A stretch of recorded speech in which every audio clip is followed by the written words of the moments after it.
अस्सलाम वालेकुम व्यूअर्स, आप देख रहे हैं हमारा channel rich Pakistan with Abdurrahman. और आज हम खबर लाए हैं शुमाली वजीरिस्तान से, जहां सदियों से तांबे के वसी ज़खायर मौजूद हैं, लेकिन हमने उनसे सच कभी इस्तेफादा नहीं किया।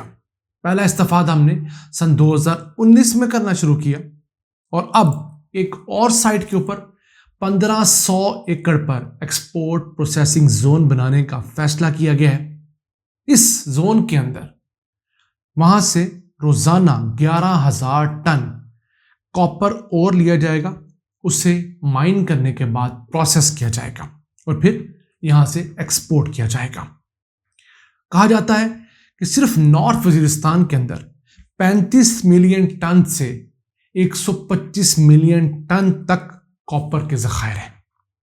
और हमारा हाल देखिए कि इस कदर बड़े ज़खायर के बावजूद हम आज हर रोज सुनते हैं कि डिफॉल्ट हुए कि नहीं।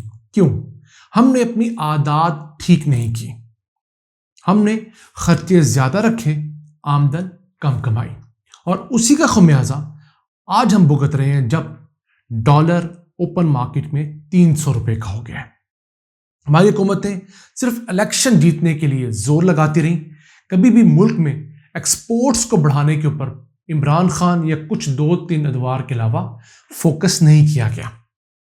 अब भी हुकूमत का एक्सपोर्ट्स पर ऐसा फोकस नहीं है, इंपोर्ट्स घटाने पर जोर जरूर है क्योंकि पैसे है ही नहीं। पिछले टेन्योर में भी सागडार ने सिर्फ और सिर्फ इंपोर्ट्स बढ़ाई थी, एक्सपोर्ट्स सिफर बढ़ाई थी अपने 4 साल टेन्योर में। उसकी निस्बत तो मिफ्ता इस्माइल ने लास्ट टेन्योर के अंदर 1 साल में अपनी एक्सपोर्ट्स बढ़ाई थी। तो पाकिस्तान के पास वसाइल की कमी नहीं है। जैसे खुदा ना खास्ता श्रीलंका है तो उसके पास एज सच मिनरल्स नहीं है, बहुत बड़ा उनका इन्हिसार टूरिज्म पे है या कुछ एग्रीकल्चर पे है। हमारे पास तो अल्लाह ताला ने हर चीज दी हुई है। आप तांबे को ले लीजिए, सोने को ले लीजिए, लोहे के ज़खायर को ले लीजिए, कोयले के ज़खायर को ले लीजिए। ये तो सर्टिफाई हो चुका है। ये 4-5 बड़े मिनरल्स दुनिया की बड़ी 5 माइंस में शुमार होते हैं जो पाकिस्तान में मौजूद है। लेकिन हमने अपने माइंस से क्या हासिल किया? साल का बमुश्किल $500 मिलियन हम मुख्तलिफ मिनरल्स एक्सपोर्ट करते हैं। अपनी जीडीपी के अंदर हमारे मिनरल सेक्टर का हिस्सा सिर्फ 0.5% है, 1% भी नहीं है।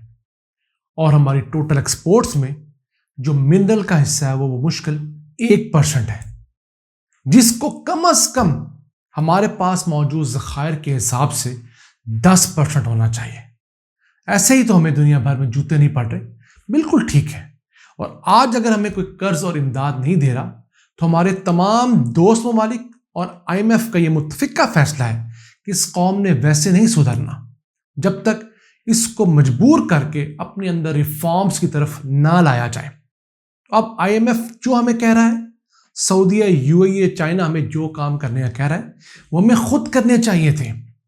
हम कैसी अयाश कौम है कि इस मुल्क में सिगरेट दुनिया में सबसे सस्ती है, दुनिया में। यानी 200 रुपए की यहां पर सिगरेट बयां करती थी गोल्ड लीफ की। यही सिगरेट यूरोप में 1,500 रुपए से 4-5 हजार रुपए पाकिस्तानी में है। जब से ये 200 रुपए की डब्बी अब 500 रुपए की हुई है तो लोगों ने सिगरेट पीना आधा कर दिया है। उसका फायदा कौमी सतह पर क्या होगा कि हमें सालाना 600 अरब रुपए तंबाकू नोशों की वजह से जाया करने पड़ते हैं उन लोगों की हेल्थ के ऊपर। सिगरेट वो खुद पीते हैं, लेकिन जब बीमार होकर अस्पतालों में आते हैं, सरकारी अस्पतालों में, तो रियासत पाकिस्तान को उनके इलाज के ऊपर सालाना 600 अरब रुपया लगाना पड़ता था। सिगरेट के सेक्टर से हमें 150 अरब रुपए टैक्स आता था। लॉस कितना था? 600 अरब रुपया। अब ये टैक्स बढ़कर मुश्किल 300 अरब रुपए के करीब जाएगा। अभी भी बहुत बड़ा मार्जिन मौजूद है। और जब से सिगरेट महंगे हुए हैं, यानी हमारी तबीयत साफ की गई है, रिफॉर्म्स आई हैं, तो महंगे होने की वजह से सिगरेट पीने वालों की तादाद में वाज़े कमी हुई है। जो लोग रोजाना एक डब्बी पीते थे अब आधी डब्बी पीते हैं। मैं तो ऐसे लोगों को भी जानता हूं जो रोजाना एक डब्बी पीते थे, अब वो 3 से 4 सिगरेट्स पे आ गए हैं। तो ये बड़ा बेहतरीन तरीका है। अगर अपनी कौम को आपने تمباکو سے بچانا ہے، سگریٹ کو کم از کم 1000 روپے سے اوپر لے جائیے. آپ دیکھیے ریونیو بھی آئے گا اور لوگ بھی سدھریں گے. اسی طرح ہم نے اگر سدھرنا ہے تو ہماری عادتوں اور عیاشیوں کو کٹ ڈاؤن کرنا ہوگا. جو ہم دھڑا دھڑ امپورٹڈ چیزیں استعمال کرتے ہیں، لوکل چیزوں سے نفرت کرتے ہیں، ہماری ریاست بھی امپورٹرز کو پروموٹ کرتی ہے، وہ کام بند ہونا چاہیے. واپس چلتے ہیں اس بڑے ایکسپورٹ پروسیسنگ زون کی طرف جو کہ نارتھ وزیرستان میں بنانے کا فیصلہ کیا گیا ہے. اس سے پہلے نارتھ وزیرستان میں ایک اور جگہ پر کاپر مائننگ ہو رہی ہے، اس کا نام ہے محمد خیل کاپر پروجیکٹ. یہ FWO کر رہا ہے. 2016 کے اندر یہاں مل لگانے کا آغاز ہوا جو کہ اکتوبر 2019 میں مکمل ہوئی. تو اس کے بعد یہاں سے روزانہ تقریباً 1500 ٹن آئرن اور پروسیس کیا جا رہا ہے اور اس کے بعد یہاں سے ایکسپورٹ بھی کیا جاتا ہے. اور وہاں کام کرنے والی کمپنی کا کہنا ہے کہ ان کے ہاں 80% کام کرنے والے مزدور اور دیگر امپلائیز جو ہیں وہ مقامی آبادی ہے، یہ ان کا کلیم ہے. اس کے علاوہ وہاں جتنی گاڑیاں فیکٹری کے اندر رینٹل بیس پہ استعمال ہوتی ہیں، ڈمپرز ہیں، لوڈرز ہیں، چیولز ہیں، وہ لوکل لوگوں سے سورس کی گئی ہیں، اس پر ڈرائیور بھی لوکل ہیں اور ان کے ٹھیکیدار بھی لوکل ہیں. اگر تو یہ کلیم ٹھیک ہے تو بڑی اچھی بات ہے. اس کے علاوہ وہ 24% منافع بھی شیئر کرتے ہیں مقامی آبادی سے، جسے قومی کمیشن کہتے ہیں، مقامی جرگے کو کہا جاتا ہے، اس قوم کو کہا جاتا ہے. وہ قوم پھر اپنے لوگوں میں پیسے بانٹتی ہے ہر 3 مہینے بعد. اور 30 مربع کلومیٹر کی یہ لیز 30 سالوں کے لیے FWO کو دی گئی ہے، جس نے آگے اپنی ایک سبسیڈری کے ذریعے کام چلایا ہوا ہے. اور ان کا پلان یہ ہے کہ سطح زمین سے 1325 میٹر تک وہ اوپن پٹ مائن بنائیں گے اور اس سے تمام کی تمام یہ ایکسٹریکشن ہوگی.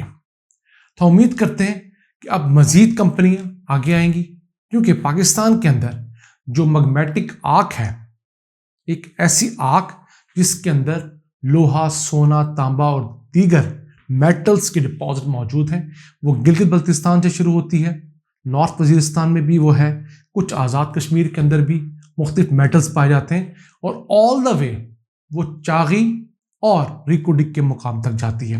یہ سارا ایریا ایسا ہے جس کے اندر سونا، تانبا، لوہا، کاپر اور دیگر دھاتیں موجود ہیں.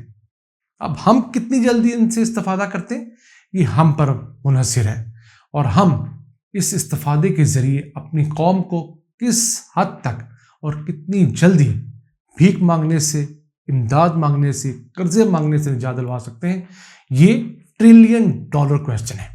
ایک ایسا ملک جس کے پاس اللہ کی دی ہوئی تقریباً ہر نعمت ہے، خواہ وہ معدنیات ہوں، خواہ اس کے پاس زراعت ہو، خواہ اس کے پاس اچھے ذہن ہو، خواہ اس کے پاس لڑنے والی افواج ہوں، خواہ اس کے پاس پڑھانے والے پروفیسرز ہوں، خواہ اس کے پاس کسی قسم کی کوئی دھات کے علاوہ قیمتی پتھر ہو، اس کے باوجود اگر وہ اس طرح ڈیفالٹ کے دھانے پر کھڑی ہوئی ہے تو وہ ہم لوگوں کا، ہماری حکومتوں کا قصور ہے.